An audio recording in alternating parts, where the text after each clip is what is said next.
네, 감사합니다. 여러분 주보를 참고하실 때 여러분 앞에 귀의 소식 전하겠습니다. 먼저 하나님께서 보내주신 한 가족분이 계신데요. 김옥실 성도님. 혹시 제가 잘못 불렀나요? 옥하고 옥 맞죠? 예. 김옥실 성도님, 안현진 집사님, 정재은 집사님께서 전도하셨는데 우리 잠깐 손을 들어 표시할 수 있으실까요? 네, 안녕하세요. 잘 오셨습니다. 박수로 환영하겠습니다. 네, 끝나고 저 잠깐 뵙고 가시면 좋겠습니다. 정말 잘 오셨습니다.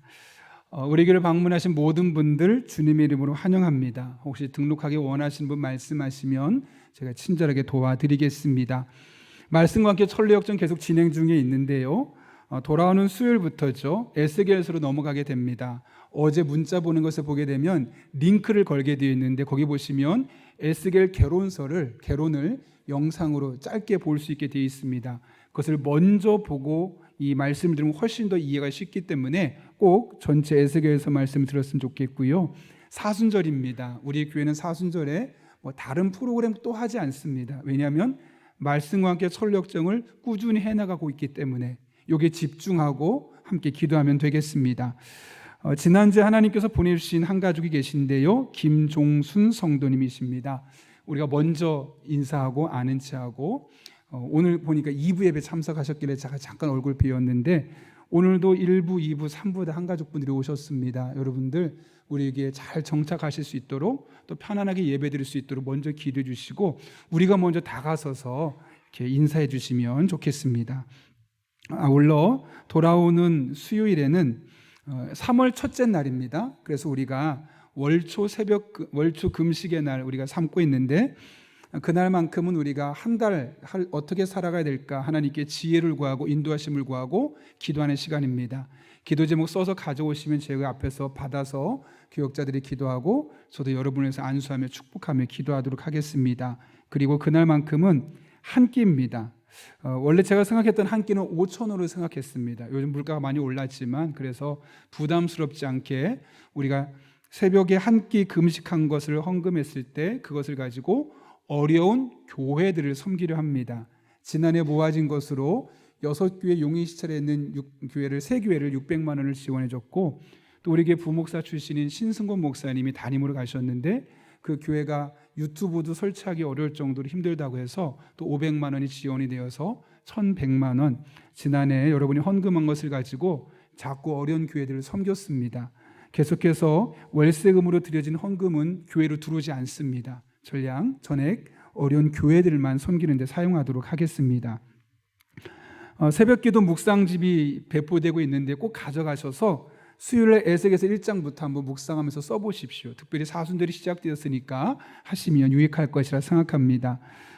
본 교구별로 오이코스 신방이 진행되고 있습니다. 현재는 리더들이 있는 상황상 리더에 아직 이 오이코스에 들어오지 못한 분들을 위해서는 이 신방 일정이 진행되는 순서를 따라서 진행하도록 하고요. 저는 일단 리더분들을 먼저 만나서 대화하고 이야기를 듣기 위해서 리더 신방은 제가 별도로 진행할 계획을 갖고 있습니다. 이를 위해서 기도해 주시기를 부탁드립니다. 목요일부터 4주간에 걸쳐서 기도론에 대해서 강의를 하려고 합니다. 기도를 총정리하면서 이론과 실습을 함께 겸하는 그런 시간을 가지려고 하는데요. 제가 4주 동안 진행하도록 하겠습니다.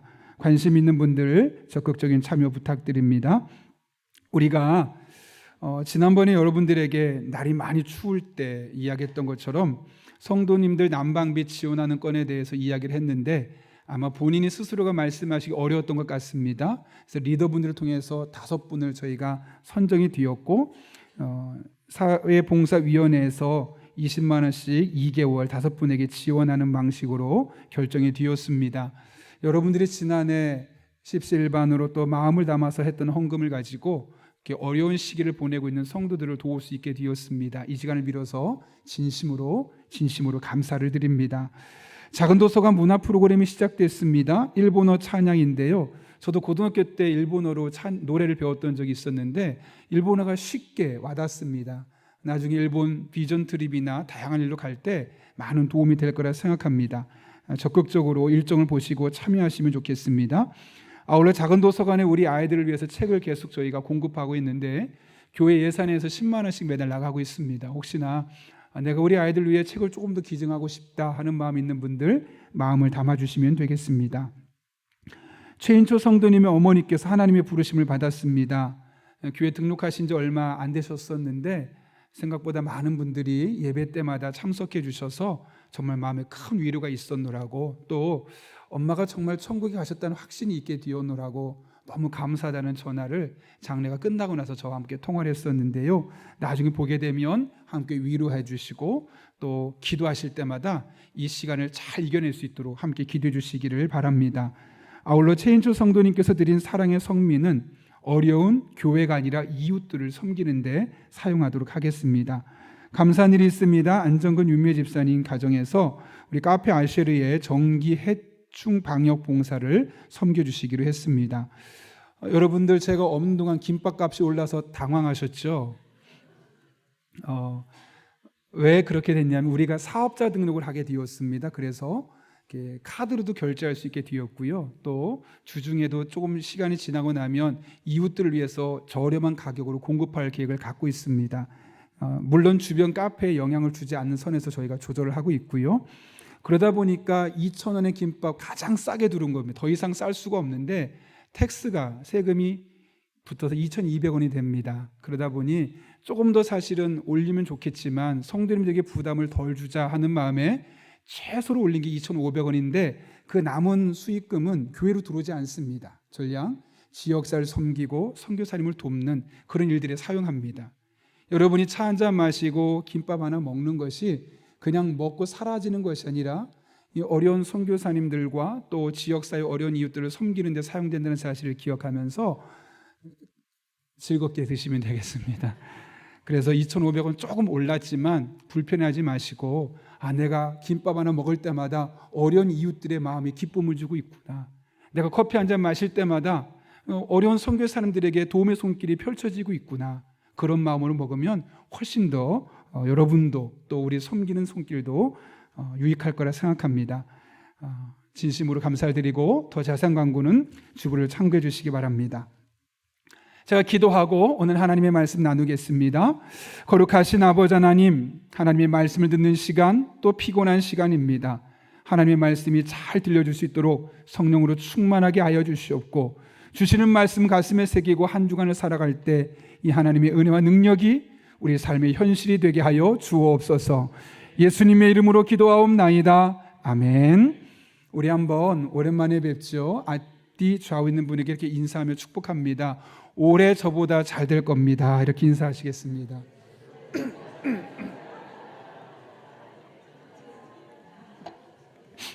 우리 성도님들 멋집니다. 나보다 잘 되라는 말에 크게 하는 모습 보니까 너무 기대가 됩니다. 여러분 다 잘 될 겁니다. 혹시 호르메시스란 말 들어보셨습니까? 호르메시스, 때로는 약이 되는 독의 비밀이라는 책이 있습니다. 제가 그 책을 직접 읽지는 않았는데 감사라는 책을 읽다가 그 책에 이 내용이 인용된 것을 보고 여러분과 함께 나누려고 합니다. 여기에 나오는 호르메시스라는 단어는 독성 물질이 있는데 다 쓰지 않고 소량을 갖다 쓰게 되면 약처럼 쓸 수 있다, 그런 말입니다. 예를 들어서 방사선이 우리 몸에 좋습니까? 안 좋습니까? 안 좋죠. 방사선을 자꾸 쬐면 암이 심해질 수도 있잖아요. 그런데 그 방사선의 일부를 조금만 가져와서 쓰게 되면 아이러니하게도 암을 치료하는 치료제가 되는 것을 여러분 아마 많이 들어보셨을 겁니다. 왜 이런 위험한 행동을 할까요? 바로 호르메시스 효과 때문입니다. 여러분 최근에 코로나19 백신 많이 맞으셨죠? 적게는 1차, 2차로부터 6차까지 맞았다는 분을 들어봤거든요. 여러분 백신이 결국 뭘까요? 그 병원군을 먼저 넣는 거죠. 소량으로. 그러면 몸이 반응하면서 면역작용이 좋아져서 그런 항체가 생겨서 나중에 그 병균이 들어왔을 때 이길 수 있게 해주는, 어쩌면 위험할 수도 있는 건데 이렇게 하는 이유가 무엇 때문이겠습니까? 바로 호르메시스 효과 때문에 그렇습니다. 한 가지 더, 여러분 혹시 외상후 성장이란 말 들어보셨습니까? 우리가 주로 듣고 있는 말은 외상후 성장이 아니라 외상후 스트레스 증후군, 즉 트라우마라는 이야기 많이 들어보셨을 겁니다. 끔찍한 일을 보거나 그랬을 때 내 머릿속에 계속 기억이 남아 있어서 비슷한 사건을 경험하게 되면 긴장이 되고 두렵게 되고 앞으로 나아가지 못하는 모습을 보일 때 우리는 트라우마가 있다 혹은 외상후 스트레스 장애가 있다라는 말을 씁니다. 저도 그런 게 하나가 있는데요, 저는 개를 가까이 와도 예뻐하지 않습니다. 개를 싫어하는 것이 아니라 아주 어릴 적에 개를 너무너무 좋아해서 안고 자고 늘 밥도 내가 주고 했었거든요. 근데 저는 시골에 살았는데 어느 날 부모님께서 쥐를 잡을 약을 놓은 겁니다. 근데 제가 마침 갔던 그 시점에 개가 그 약을 먹고 죽어가는 모습을 어린 시절에 본 겁니다. 거품을 물고 벌벌 떨고 있는 모습을 보고 나니까 제 마음에 트라우마가 생긴 거죠. 그래서 저는 어떤 마음이 있냐면 내가 개를 예뻐하면 개를 키워야 될지도 몰라. 또 개를 키우다 보면 이런저런 모습으로 개가 죽을지도 몰라. 그런 트라우마가 있다 보니까 아무리 예뻐도 예뻐하지 않습니다. 이게 제가 갖고 있는 외상후 스트레스 장애 트라우마 중에 하나죠. 일반적으로 대부분의 사람이 끔찍한 일, 고통스러운 일을 겪고 나면 이런 외상후 스트레스 장애를 겪는데 일부는 외상후의 성장을 경험하기도 한다는 겁니다. 그 끔찍한 사건의 현실을 직시하고 그 상황을 잘 이겨내고 버티고 견디다 보면 오히려 한 단계 더 성장하고 업그레이드 될 수 있다는 거죠. 그런 맥락에서 내 인생은 스트레스가 하나도 없어, 문제 한 번도 경험한 적이 없어, 이것이 정말 복된 인생일까 생각해 보면 그렇지 않을 수도 있습니다. 왜냐하면 스트레스와 고통은 결국 내 인생을 한 걸음 더 성장시키는 또 다른 호르메시스, 즉 축복의 통로가 될 수 있기 때문에 그렇습니다. 우리는 오늘 다윗의 이야기를 통해 이 사실을 한 번 더 확인할 수 있는데요, 오늘 본문 잘 보시면 다윗이 경험했던 매우 당혹스러운 사건이 기록되어 있습니다. 어떤 사건입니까? 블레셋과 이스라엘이 전쟁이 일어났습니다. 그런데 다윗과 그를 따르는 사람들은 사울을 피해서 블레셋 땅에 가 있었죠. 이 블레셋 왕이 나와 함께 싸우러 가자 다윗을 부른 겁니다. 어쩔 수 없이 따라갈 수밖에 없는 상황이죠. 그런데 이 블레셋의 신하들이 저 사람은 이스라엘 사람인데 따라가다 우리가 반역이라도 하면 어떻게 됩니까? 절대로 안 됩니다. 해서 결국은 전쟁에 참여하지 못하고 원래 그들이 거주했던 시글락이라는 곳을 오게 되는 겁니다. 시글락에 왔는데 어떤 일이 생겼느냐, 아말렉이라는 약간 산적 같은 민족이 있는데 그들이 그곳을 침입해서 모든 재산을 약탈하고 남녀노소 사람 상관없이 다 잡아가 버린 겁니다. 마을이 쑥대밭이 되었고 썰렁해져 버린 거죠. 이것은 그쪽에 있었던, 그곳에 살고 있었던 다윗의 신하들뿐만 아니라 다윗도 동일하게 겪었던 사실입니다. 3절 말씀 보면 그 다윗의 두 아내와 아이들까지 잡아갔음을 볼 수 있게 되죠. 그런데 여러분, 이 사실을, 이런 것들을 다윗이 예측할 수 있었을까요? 만약 예측했다면 많은 군인을 남겨두었겠죠. 그런데 상상도 할 수 없었던 일이 그들의 거주지에 일어나게 되었던 겁니다. 여러분이 잠깐 외국에 나갔다 왔는데 가족이 다 사라져버린 겁니다. 재산이 몰수되어 버린 겁니다. 얼마나 가슴이 아프겠습니까? 오늘 본문 4절을 보면 울 기력이 없도록 소리를 높여 울었다고 말합니다. 가족을 잃은 아픔에 그들은 통곡할 수밖에 없었던 것이죠. 이것은 다윗도 예외가 아니었습니다. 그런데 다윗에게는 다른 사람들이 겪지 않았던 또 다른 위기가 한 가지 찾아옵니다. 오늘 본문 6절을 보십시오. 백성들이 어떤 반응을 보입니까? 다윗을 따라서 전쟁터에 갔던 부하들뿐만 아니라 온 백성이 다윗을 돌로 들어 치려고 했답니다. 돌로 들어 친다는 이야기는 돌로 쳐 죽이겠다는 것과 같은 말입니다. 다윗의 책임이라는 거죠. 당신 때문에 이런 일이 일어났다는 것이죠. 오늘 본문은 당시 다윗의 마음 상태가 어땠는지를 보여주는데 이렇게 말합니다. 백성들이 자네들 때문에 마음이 슬퍼서 다윗을 돌로 치자 하니 다윗이 크게 다급하였으나. 여러분, 다급하다, 표면적으로만 보면 마음이 급하구나 정도로만 보일 수 있습니다. 그런데 원문을 보게 되면 그냥 마음이 급하다는 표현이 아닙니다. 야차르라는 단어인데요, 누르다, 영어로 프레스, 압력을 가한다는 뜻을 갖고 있습니다. 이게 무슨 말이겠습니까? 이 순간 다윗의 마음이 짓눌렸다는 거죠. 억눌렸다는 것이죠. 아내와 자녀들을 빼앗긴 슬픔에 짓눌려서 아무것도 하고 싶지 않은 무기력한 감정에 빠져 있었다는 겁니다. 더군다나 자신을 여태 따라와서 전쟁터까지 왔었던 그 군인들, 부하들의 자신을 배신하는 그 감정 속에서 모든 의욕을 상실해 버렸다는 것을 의미합니다. 심리적인 압박감, 아무것도 하고 싶지 않고 두 손 두 발 다 놓고 싶은 상태가 지금 다윗의 상태였다는 것이죠. 충분히 공감이 되고 이해가 됩니다. 그러나 다윗은 이 상태에 머물러 있지 않았습니다. 오히려 이어지는 말씀은 희망적인 메시지를 전하고 있는데요, 6절 말씀 같이 한번 읽어볼까요? 시작. 백성들이 자녀들 때문에 마음이 슬퍼서 다윗을 돌로 치자 하니 다윗이 크게 다급하였으나 그의 하나님 여호와를 힘입고 용기를 얻었더라. 아멘. 용기를 얻었다는 말은 무엇이겠습니까? 용기를 잃었었다는 것이죠. 좌절했다는 것이고 낙심했다는 것이고 무기력했던 상황이었는데 그 상황을 극복해냈다는 겁니다. 그래서인지 이어지는 7절 말씀 읽진 않았지만 다윗이 어떤 일을 합니까? 하나님께 묻습니다. 하나님, 어떻게 할까요? 우리가 따라가면 그들과 싸워서 그들을 데려올 수 있을까요? 물으며 기도합니다. 뿐만 아니라 군인들을 다시 다 모읍니다. 군대를 조직합니다. 그리고 그들을 따라가죠. 어떤 일이 일어나느냐? 18절과 19절은 그 결과를 이렇게 묘사합니다. 다윗은 어린아이로부터 나이 많은 노인에 이르기까지 아들과 딸 그리고 전리품에서부터 아말렉 사람이 약탈하여 간 모든 것에 이르기까지 그 모든 것을 되찾았다. 배신감 때문에, 무기력한 마음 때문에 어떤 것도 할 수 없었던, 용기를 잃었던 다윗이었는데 갑작스럽게 그의 마음이 180도로 달라지게 되었던 겁니다. 근데 그것이 어떻게 가능했다고 말합니까?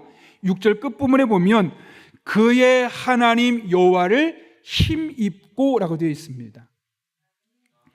요 문제만, 요 글자만 보면 하나님이 갑자기 어떤 능력을 확 넣어주셨나 보다 라고 생각할 수 있는데요, 원문을 보면 그렇게 써있지 않습니다. 그냥 그의 하나님 안에서로 되어 있습니다.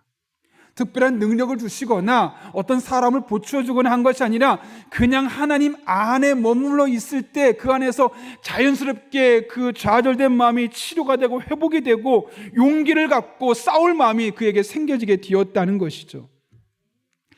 여기서 우리가 살펴볼 것은 바로 그의 하나님입니다.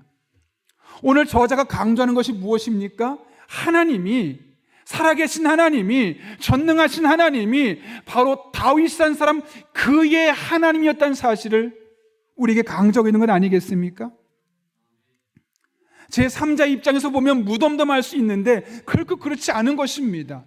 오늘 본문에 나타나는 하나님은 불특정 다수의 하나님이 아니라 이 순간만큼은 적어도 다윗 그의 하나님이었다고 오늘 사무엘상 저자는 우리에게 분명하게 말씀하고 있는 것이죠. 어떻게 그러면 다윗은 그 하나님이 나의 하나님으로, 또 이 사무엘상 저자가 볼 때는 다윗 그의 하나님으로 경험될 수 있었겠습니까? 다윗의 과거를 살펴볼까요? 골리앗과 전투를 치릅니다. 여러분, 골리앗과 다윗을 비교하면 벌써 키가 2m 10이 넘는 사람과 평범한 청소년 한 160 되겠죠. 170대 되겠죠. 이 사람은 전장에서 잔뼈가 굵은 장군이고 그냥 어린 소년, 전쟁터에 처음 따라온 소년입니다. 훌륭한 무기로 무장을 했고 돌팔매 하나, 돌 하나 들고 있습니다. 누가 봐도 골리앗의 승리는 명명백백합니다. 그래서 오죽하면 사울이 가지 마라, 말도 안 돼, 너 가면 그냥 지는 거야, 만류합니다. 근데 그때 다윗이 아주 의미심장한 말을 남기죠. 사무엘상 17장 34절부터 37절까지의 말씀인데요, 이렇게 기록되어 있습니다. 다윗은 굽히지 않고 사울에게 말하였다. 임금님의 종인 저는 아버지 양떼를 지켜왔습니다. 사자나 곰이 양떼에 달려들어 한 마리라도 물어가면 저는 곧바로 뒤쫓아가서 그놈을 쳐 죽이고 그 입에서 양을 꺼내어 살려내곤 하였습니다. 그 짐승이 저에게 덤벼들면 그 턱수염을 붙잡고 때려 죽였습니다. 제가 이렇게 사자도 죽이고 곰도 죽였으니 저 할례 받지 않은 블레셋 사람도 그 꼴로 만들어 놓겠습니다. 살아계시는 하나님의 군대를 모욕한 자를 어찌 그대로 두겠습니까? 그리고 나서 마지막으로 37절에서 말하죠. 이건 같이 한번 읽어볼까요? 시작. 다윗은 말을 계속하였다. 사자의 발톱이나 곰의 발톱에서 저를 살려주신 주님께서 저 블레셋 사람의 손에서도 틀림없이 저를 살려주실 것입니다. 그제서야 사울이 다윗에게 허락하였다. 그렇다면 나가도 좋다. 주님께서 너와 함께 계시길 바란다. 아멘. 여러분이 다윗의 고백이 느껴지십니까? 그동안 양을 치면서 얼마나 많은 사자의 침략이 있었는지, 얼마나 많은 곰의 침입이 있었는지를 그가 이야기하고 있는 겁니다. 근데 그때마다 다윗이 물리쳤다는 거죠. 이겼다는 거죠. 그것은 다윗이 잘 싸우는 사람이었기 때문이 아니라 하나님이 그 순간 다윗의 하나님이 되어주셔서 그 위험에서 건져주셨기 때문이라는 것이죠. 그래서 다윗이 지금 말하는 겁니다. 잘 보십시오. 사자가 나에게 덤벼들 때, 곰이 덤벼들 때 그때마다 나에게는 위기 상황이었지만 하나님은 그 위기 상황마다 나의 하나님으로 만나주셔서 내가 그 위기 상황을 이겨내지 않았습니까? 근데 지금 사자나 곰은 아니고 골리앗이라 할지라도 하나님이 변함없다면, 그 하나님이 여전히 나의 하나님이 되어주신다면 내가 골리앗쯤이야 이길 수 있지 않겠습니까? 이런 분명한 믿음의 고백을 하고 있는 다윗의 모습이 보입니까? 다윗에게 위기의 순간들은 그냥 힘들고 어렵고 위기의 순간이 아니고 전능하신 하나님, 살아계신 하나님, 성경 속에 기록된 하나님이 바로 나의 하나님으로 만나지는 순간이었습니다. 사자의 발톱에서 나를 건져주시는 나의 하나님, 곰의 입에서 나를 건져주시는 나의 하나님, 그리고 지금 이 순간은 골리앗의 창과 칼에서 나를 건져주시는 나의 하나님, 그에게 위기의 순간순간은 단순한 위기가 아니라 살아계신 하나님이 바로 나의 하나님으로 경험되는 순간이었다는 것이죠. 그래서 골리앗 앞에 나아가는데 주저할 필요가 없는 겁니다. 왜요? 이 순간도 하나님은 반드시 나의 하나님으로 나를 만나주실 것을 믿으니까요. 그리고 골리앗과 싸우죠. 마침내 승리합니다. 그런데 뒤에 뭐라고 말하냐면 다윗이 그의 모든 일을 지혜롭게 행하니라 여호와께서 그와 함께 하시니라. 다윗이 그걸 알았던 거예요. 위험한 순간인데, 누가 볼 때는 죽을 위기에 처해 있는데 그 순간 하나님이 나와 함께 하셨고 나의 하나님이 되어주셨구나. 그러니 여러분, 오늘도 마찬가지 아니겠습니까? 아내들도 다 잡혀가고 아이들도 잡혀가고 모든 재산을 빼앗기고 백성들도 똑같은 상황이어서 처음에 낙심하고 절망했지만 나의 하나님 안에 있으니까 믿음이 회복되는 겁니다. 그 순간 다른 것 바라보지 아니하고 하나님 바라보고 하나님을 의지하고 믿음으로 살려고 하니까 저절로 그 용기가 솟아나게 되고 그들을 쫓아갈 수 있는 마음이 생겨지게 되었다는 것이죠. 그래서 오늘 이 위기는 다윗에게 하나님이 나의 하나님으로 경험되는 또 다른 축복과 은혜의 순간이었던 것입니다. 그래서 다윗은 훗날 시편 18편에서 이렇게 고백하지요. 화면을 보면서 나는 힘을 줘서 읽었으면 좋겠습니다. 시작. 나의 힘이신 여호와여, 내가 주를 사랑하나이다. 여호와는 나의 반석이시요 나의 요새시요 나를 건지시는 이시요 나의 하나님이시요 내가 그 안에 피할 나의 바위시요 나의 방패시요 나의 구원의 뿌리시니 나의 산성이시로다. 아멘. 여러분, 이 표제가 정말 중요한데요, 이 시편을 언제 어떤 상황에서 쓰였는지가 바로 위에 성경에 쓰였는데 이렇게 기록되어 있습니다. 여호와의 종 다윗의 시, 인도자를 따라 부르는 노래, 여호와께서 다윗을 그 모든 원수들의 손에서와 사울의 손에서 건져주신 날에 다윗이 이 노래말로 여호와께 아뢰어 이르되. 이게 무슨 말일까요? 지금 다윗의 삶에 여러 번의 위기가 있었다는 거예요. 근데 그 위기의 순간순간마다 하나님이 어떤 때는 반석으로, 어떤 때는 요새로, 어떤 때는 나를 건져주시는 분으로, 어떤 때는 바위로, 어떤 때는 방패로, 구원의 뿔로, 산성으로 살아계신 하나님이 다윗의 삶 가운데 나의 하나님으로 경험되었던 것들을 시편 18편에서 한꺼번에 믿음으로 쏟아내고 있는 겁니다. 여러분, 하나님은 내가 위기의 순간마다 바로 이런 나의 하나님으로 만나주셨습니다. 나의 반석이요, 나의 요새시요, 나를 건지신 이시요.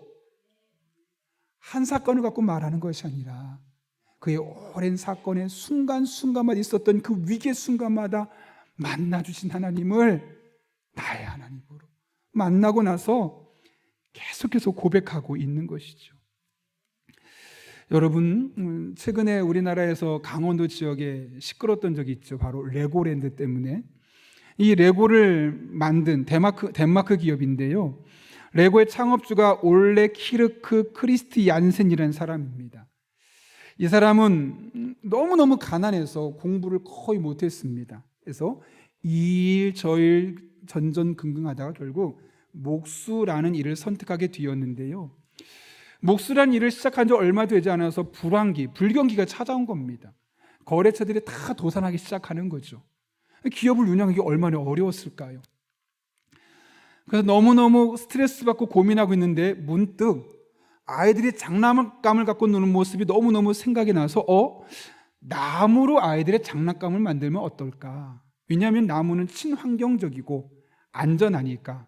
그런 마음에 나무로 장난감을 만들었는데 불티나게 팔리는 겁니다. 그런데 불티나게 팔리자마자 집에 문제가 생긴 겁니다. 공장에 불이 나서 나무가 다 타버린 겁니다. 나무뿐만 아니라 나무를 만들어내는, 장난감을 만들어내는 모든 기구들이 타버리니까, 전소되어 버리니까 재산을 하나도 없이. 얼마나 하나님이 원망스러웠을까요? 하나님, 잘 되게 하시려면 조금 더 돈을 많이 벌고 나서 이렇게 하시던가, 이런 마음 들지 않았겠습니까? 너무너무 힘든 시간을 보내는데 이 사람이 신실한 크리스찬입니다. 날 기도하고 예배하고 하나님 뜻을 구하는 사람입니다. 어렵지만 이 순간 하나님이 왜 나에게는 어려움을 주셨을까 고민하고 뜻을 찾다 보니 갑자기 나무는 좀 무거웠어. 그러면 플라스틱으로 바꾸면 가벼우니까 더 많은 장난감들, 또 다양한 모습으로 만들 수 있지 않을까라는 아이디어가 생긴 겁니다. 그래서 나무로 만든 장난감을 플라스틱으로 만들었고, 그것이 오늘날 전 세계적인 기업인 레고가 될 수 있었던 것이죠. 그에게 화재는 위기였습니다. 온 가정이 무너질 수 있었고 그의 마음도 무너지면 그냥 폐인으로 살아갈 수 있는 상황이 될 수 있었습니다. 그런데 그는 그 순간 신실하신 하나님, 나의 하나님으로 경험하게 되었던 겁니다. 그랬더니 그 위기의 상황이 하나님을 만날 수 있는 기회가 되었고, 그 하나님으로 말미암아 세계적인 기업을 운영하면서 살아갈 수 있게 되었던 것이죠. 여러분, 우리들의 삶의 위기는 위기로 끝나지 않습니다. 반드시 하나님을 만나는, 살아계신 하나님이 나의 하나님으로 경험되어지는 복된 순간임을 잊지 마시기 바랍니다. 이번에 미국을 다녀오면서 제가 그 하나님을 경험했습니다. 미국에 다녀오면서 아무래도 비용을 좀 절약을 하다 보니까 숙소가 2성급이었습니다. 우리나라 따지면 한 여관급 정도 되겠죠. 우리처럼 따뜻하게 온풍기를 켜려면 그냥 따뜻한 바람이 나온 게 아니라 자그마한 기계에서 계속 밤새도록 돌아갑니다. 윙 하는 소리가 그냥 하루 종일 돌아가는 겁니다. 자면서도. 더군다나 같이 마침 룸메이트로 있었던 2인 1실이었는데 그분이 한 새벽 3시쯤 되면 정말 알람처럼 꼭 코를 고십니다. 그러니까 저는 이 소리 때문에 겨우 잠들만 하면 새벽 3시에 눈을 뜨는 겁니다. 미치겠더라고요. 잠을 못 자니까. 물론 오해하지 마십시오. 너무 힘든 시간만 보낸 것이 아니라 너무 유익했고 즐겁고 행복한 시간이었습니다. 그러나 잠을 자는 시간이 부족했다는 거죠. 그렇게 매일매일 그러다 보니까 이동하는 시간 차에서 짬짬이 잠을 자게 되고, 또 밤이 되면 눈이 멀쩡하게 떠지고, 자려고 하면 시끄러워서 못 자고 코 골아서 또 깨고, 이렇게 일주를 있다 보니까 마지막 날 저희가 밤 12시 5분 비행기를 타고 왔거든요. 근데 직항이 아니라 일본 하네다 공항을 거쳐서 한 3시간 반 기다렸다 오는 거였는데 12시 5분에 딱 비행기를 탔어요. 문제는 12시잖아요. 깜깜하잖아요. 그러니까 불을 다 꺼버리는 거예요. 그러니까 조용하죠. 다들 잠을 잘 자는데 저는 밤에 잠을 못 잤으니까 낮에 졸다가 이미 눈이 초롱초롱해진 거예요. 그래서 좀 영화나 볼까 했더니 아나항공, 일본 항공이거든요. 한국 영화 하나도 없어요. 나쁜 사람들. 그래가지고 제가 외국 영화지만 조금 영화가 쉬운 거 하나 보고 2시간 정도 버텼거든요. 근데 앞으로 남은 시간이 8시간이 넘게 남은 거예요. 그 깜깜한데 다 자고 있는데 혼자 눈을 말똥말똥 뜨고 앞을 바라보고 있는데 갑자기 가슴에 확 두려움이 몰려오는 거예요. 숨을 못 쉬겠는 거예요. 왜냐면 제가 캘리포니아가 되게 뜨겁거든요. 햇볕이 좀 얼굴도 탔잖아요. 선크림 발랐는데 이렇습니다. 그러니까 너무 뜨거우니까 눈이 건조증이 심해진 거예요. 그러니까 눈은 뻑뻑하지, 잠은 안 오지. 비행기에서 그렇게 있는데 그 8시간을 갈 걸, 이상을 갈 걸 생각하니까 너무 두렵더라고요, 개인적으로. 아, 이대로 내가 정말 미칠 수도 있겠다. 자리에서 일어났어요. 근데 진정이 안 돼요. 화장실에 갈 일도 없는데 일부러 가서 손도 씻고 눈에 물도 묻혀보고 안 돼요. 혹시 몰라서 인공 눈물도 뿌려봤는데 안 되는 거예요. 막 마음이 답답하고 가슴이 터질 것 같은 거예요. 어떻게 했을까요? 하나님밖에 없다. 막 그런 마음이 들어서 제 스마트폰을 보면 제가 늘 반복해서 듣는 한 20곡 정도 찬양이 있거든요. 이 블루투스로 이 귀에 이어폰을 꽂고 찬양을 틀었어요. 그 가사를 다 제가 외우기 때문에 찬양을 틀고 따라했어요. 계속. 그래도 마음이 진정이 안 돼요. 근데 따라하다가 잠깐 잠들었던 것 같아요. 눈을 딱 떴는데 무려 6시간을 잠들었더라고요. 감사한 게 뭐냐면 그럼 2시간 정도 남았잖아요. 이미 새벽이 되어버린 거예요. 그러니까 밖이 환해요. 겁이 나지 않아요. 그래서 2시간 나머지 미국 영화 하나 보고 하네다 공항에서 3시간 반 기다리고 한국으로 왔는데 전혀 불편하지 않게 올 수 있었던 거예요. 저는 그래서 예전에 공황장애 앓는 성도들 이야기 많이 들었거든요. 그 힘들다는 얘기는 들었는데 어느 정도일까 생각했는데 그게 피부로 와닿더라고요. 아, 이런 감정일 수 있겠구나. 근데 그 위기의 순간 어쩌면 제가 미칠 수도 있는 그런 순간이, 개인적으로는 그런 순간이었는데 하나님을 붙들고 찬송 가사를 읊조리다 보니까 잠이 들어버리면서 순간적으로 잠이 하나도 안 오던 사람이 무려 6시간 이상을 자버린 거죠. 저에게는 위기의 순간일 수 있었지만 하나님이 바로 또 다른 의미에서 나의 하나님으로 경험되는 복된 순간이었던 겁니다. 그래서 말씀을 준비하면서 개인적으로 은혜가 참 많이 되었습니다. 아, 그래. 어쩌면 나에게는 위기의 순간이 될 수 있지만 그 위기의 순간은 살아계신 하나님이 나의 하나님이 되시는 순간이구나. 여러분, 그런 맥락에서 우리의 삶에 다가오는 크고 작은 인생의 고통의 조각들은 하나님을 나의 하나님으로 경험하기 위한 하나님의 세심한 배려 가운데 있는 것임을 잊지 마시기 바랍니다. 그러므로 아무리 어려운 순간이 찾아온다 할지라도 낙심하거나 좌절하거나 쓰러지지 말고 하나님 안에서 다시 일어설 수 있는 여러분 될 수 있기를 바랍니다. 여러분의 인생이 달라질 것입니다. 여러분의 삶 가운데 하나님이 나의 하나님으로 경험되어지는 축복의 시간이 될 것입니다. 이런 은혜를 경험하는, 누리는 여러분 한 분 한 분 될 수 있기를 예수님의 이름으로 축원합니다.